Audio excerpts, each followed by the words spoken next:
मुख्यमंत्री आदित्यनाथ योगी लगातार अयोध्या में दौरे पर रहते हैं। शक्ति उनकी देखी जाती है, अयोध्या पर उनकी खासा निगाह है, लेकिन उनकी जो जीरो टॉलरेंस नीति की बात है, अगर मुख्यमंत्री की बात करें तो वो लगातार अपने अधिकारियों पे पकड़ बनाए रहते हैं, उनको टाइट किए रहते हैं, लेकिन जीरो टॉलरेंस की नीति कहीं ना कहीं धराशायी होते हुए दिखाई पड़ती है। मामला है सोहावल तहसील का। यहाँ पर भ्रष्टाचार इस तरीके से सोहावल तहसील को भ्रष्टाचार की जड़ें जो हैं इस कदर जकड़ ली हैं कि यहाँ के जो उच्च अधिकारी हैं उनको अपने कर्मचारियों का भ्रष्टाचार दिखता नहीं है।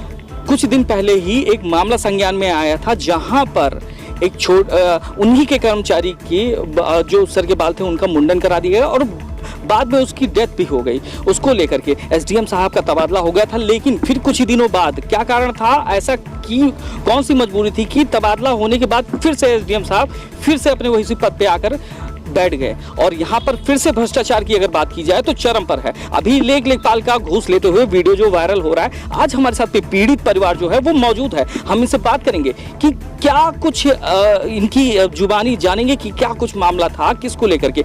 जब एसडीएम न्यायिक के यहाँ मामला चल रहा है और लगातार ये पेशी पे आ रहे हैं, तो एक पक्ष को सुने हुए बिना मामला क्लोज किए हुए दूसरे पक्ष को आदेश कर दिया जाता है। बड़ा मामला है, मुख्यमंत्री आदित्यनाथ योगी को ऐसे भ्रष्ट अधिकारी जो उनको पलीता लगाने में कहीं नहीं चूकते, उनके ऊपर एक्शन क्यों नहीं लिया जा रहा है, ये तो जांच का विषय है। हम बात करेंगे, पीड़ित परिवार जो है वो मेरे साथ में मौजूद है, हम उनसे बात करेंगे। क्या कुछ पूरा मामला था, आपने डीएम के यहाँ भी एप्लीकेशन दिया हुआ जी, तो क्या हुआ उस पे जो है एसडीएम साहब को जो है यहाँ वहाँ से भेजा गया कि इसको देखा जाए। एसडीएम साहब के यहाँ आया, हम उनके पास गए भी, उन्होंने कहा कि ठीक है हम जो है करेंगे, इसको जो है सूचित करेंगे। अभी नायब साहब छुट्टी पे हैं। हम 1 महीना तक इंतजार किए, उसके बाद आते जाते रहे, उसकी कोई सुनवाई नहीं हो रही है। कोई कह रहा है उनके पास जाओ, कोई कह रहा है उनके पास जाओ, कोई इसके विषय में कोई एक्शन लेने को तैयार ही नहीं है। भ्रष्टाचार की बात करें तो कितने पैसे आपसे मांगे जा रहे हैं? हमसे तो ये लोग 4-5 लाख की जो है डिमांड कर बैठे हैं। थर्ड आदमी के माध्यम से 4-5 लाख रुपए की डिमांड कर बैठे हैं। देखिए, एक गरीब परिवार कैसे 5 लाख अरेंज करके देगा? इन भ्रष्टाचारियों को ये भी नहीं दिखता कि किस 1500 की नौकरी करने वाले 4-5 लाख रुपए कहाँ से लाएंगे? हम ऐसे में या तो आत्महत्या करेंगे या तो फिर हम दूसरों के जूते तलवे चाटेंगे, यही कर सकते हैं हम गरीब आदमी अपने बच्चे पढ़ाए लिखाए कि हम इन लोगों को घूस दें। अच्छा, आपने जब खबर संज्ञान में आई, चैनल पे चला, उसके बाद में क्या कुछ दबाव भी बनाया जा रहा है? जी, दबाव बनाया जा रहा है। कई लोग हमारे पास गए कि ऐसा चल के समझौता लगा दो, उनको जो है लेखपाल को बरी कर दो, ऐसा कर दो, वैसा कर दो, हम तुम्हारा ये करा देंगे, वो करा देंगे।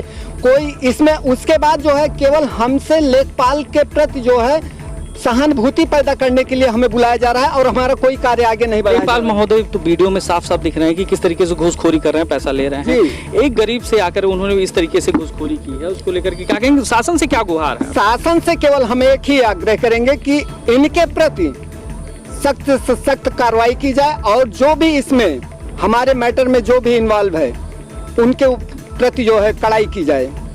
ये मामला है, हम तस्वीरों को भी दिखाएंगे, हमारे कैमरामैन से बोलेंगे आए तस्वीरों को दिखाएं। ये सोहावल तहसील है। भ्रष्टाचार की जड़ें जो हैं इस तहसील को इस कदर जकड़ ली हैं कि यहाँ पर आलाधिकारी अपनी आंखें बंद किए हुए बैठे हुए हैं। उनको अपने कर्मचारियों को भ्रष्टाचार दिख नहीं रहा है और अभी तक एक्शन नहीं किया गया उन पे। और जो पीड़ित परिवार है, अगर वो खबर भी चलवाता है या फिर कहीं अपनी गुहार लेकर के जाता है, उसके ऊपर दबाव बनाया जाता है। काफ़ी फ़ोन भी आते हैं, काफ़ी कॉल्स भी आते हैं कि आप क्या नाम है चीज़ों को निस्तारण कर लीजिए। ये सोहावल तहसील है। देखिए, जिस तरीके से अभी कुछ दिन पहले यहाँ पे एक मामला आया था, एक परिवार था जो क्या नाम है सेना का अब लड़का था, यहाँ पे कार्यरत था, उसकी डेथ हो गई। इन भ्रष्ट कर्मचारियों को क्या पता वो कोई आवाज़ उठाना चाह रहा हो, उसकी आवाज़ को दबा दिया गया। वो भ्रष्टाचार के खिलाफ खड़ा होना चाह रहा हो, उसकी आवाज़ को दबा दिया गया। ये वही तहसील है जहां पर अगर कोई भ्रष्टाचार के खिलाफ खड़ा होता है, वहां पर उसकी आवाज़ को दबा दिया जाता है। एसडीएम महोदय से अगर बात करें तो उनके लहजे जो हैं वो बदले हुए दिखते हैं, वो सही से बात नहीं करना चाहते। और अब ये देखना है कि आदित्यनाथ योगी कब इस पे एक्शन करेंगे और ऐसे भ्रष्ट अधिकारियों पे कब कार्रवाई उनकी चलेगी।